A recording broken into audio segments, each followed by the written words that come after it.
Kami nggak berani mengusulkan karena kami kan nggak tahu ke kondisi keuangan apakah bisa apa enggak. Kami nggak berani. Kaitan dengan 6 tahun terakhir pelaksanaan atau pencairan anggaran di Januari Februari ajek tadi Ibu, tapi ada di 2023 mengalami pengecualian karena ada koordinasi dengan perbankan, tadi maksudnya apa Ibu?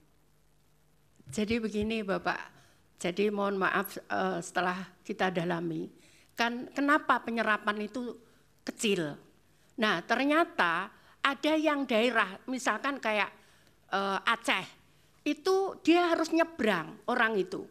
Dia harus nyebrang kalau ngambil karena tidak ada ATM, tidak ada pos. Nah mereka itu nyebrangnya yang diterima itu paling banyak 450. Nyebrangnya itu butuh 600.000 gitu. Sehingga kemudian mereka nggak ambil karena atau diambil di akhir tahun gitu karena Mbak sesuai. Iya, begitu. Nah, kemudian ada lagi yang bank seperti di daerah Bali.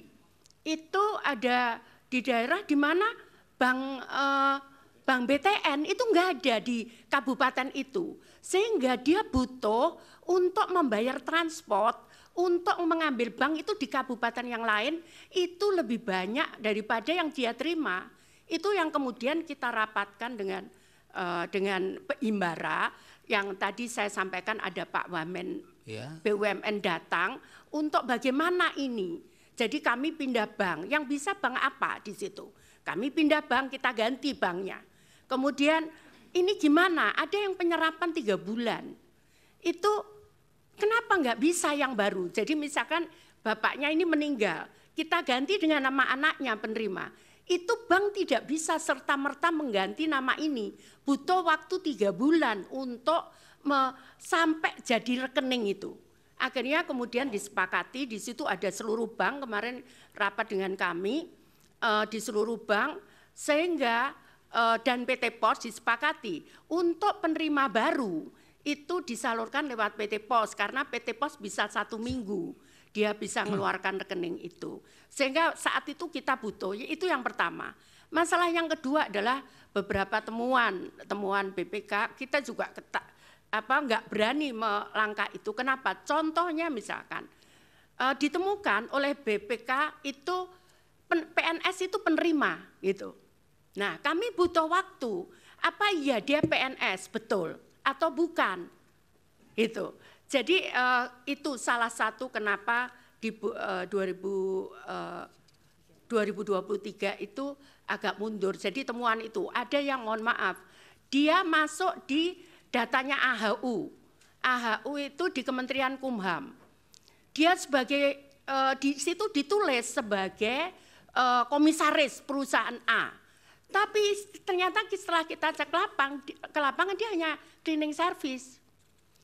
Ya, akhirnya bisa kita klarifikasi dengan BPK bahwa ini orang miskin. Lah kalau namanya dipakai di sini kan ya bukan salah orang ini gitu kan, Pak. Ternyata kita bisa tunjukkan dan alhamdulillah yang 2023 kita clear soal itu. Kita clear yang PNS itu memang harus kita serahkan ke daerah karena di daerah itu PNS itu tidak hanya di daerah itu. Bukan hanya kewenangan daerah seperti guru, kemudian PNS di daerah, tapi ada PNS di kejaksaan, ada PNS di kepolisian, ada PNS di pengadilan, sehingga mereka mengembalikannya juga butuh proses waktu. Namun kemudian nggak bisa saya putus, ini harus jalan kita.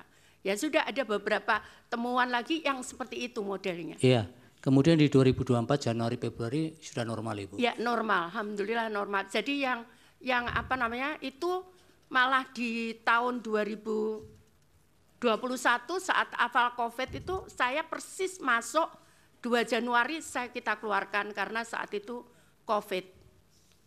Baik, kalau berkaitan dengan pengusulan anggaran tahun yang akan berjalan, tahun berikutnya, untuk El Nino itu Kemensos apakah itu memang kebijakan tersendiri ataukah itu harus diusulkan juga dari kementerian terkait termasuk kami nggak berani mengusulkan Bapak termasuk yang tahun-tahun sebelumnya? Iya kami nggak berani mengusulkan karena kami kan nggak tahu ke kondisi keuangan apakah bisa apa enggak. Kami enggak berani. Biasanya diadakan rapat, kemudian disepakati apa begitu. Karena kami tidak berani, karena kan kami tidak tahu makro kondisi ya, sudah, makro artinya masalahnya. Ibu tidak mengusulkan ya? Ya, tidak ada mengusulkan.